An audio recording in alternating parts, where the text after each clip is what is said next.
ایک اور بجلی بم عوام پر گرنے کو تیار۔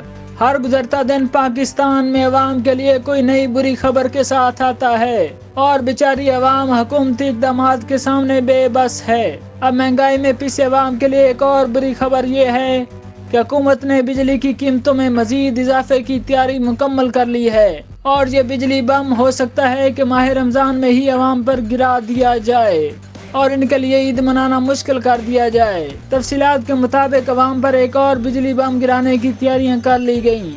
بجلی کی فی یونٹ قیمت میں ₹1.17 اضافے کا امکان۔ اس سلسلے میں سی پی پی اے کی درخواست پر 28 فروری کو سماعت ہوگی۔ سینٹرل پاور پرچیزنگ ایجنسی نے national electric power regulatory authority کو فیول ایڈجسٹمنٹ کی مد میں بجلی کی قیمتوں میں اضافے کی تجویز دے دی ہے۔ سی پی پی اے کی جانب سے بجلی ₹1.17 فی یونٹ مہنگی کرنے کی درخواست کی گئی ہے۔ سی پی پی اے نے جنوری کی فیول ایڈجسٹمنٹ کی درخواست نیپرا میں جمع کرا دی ہے۔ نیپرا کے مطابق سی پی پی اے کی درخواست پر 28 فروری کو سماعت کی جائے گی۔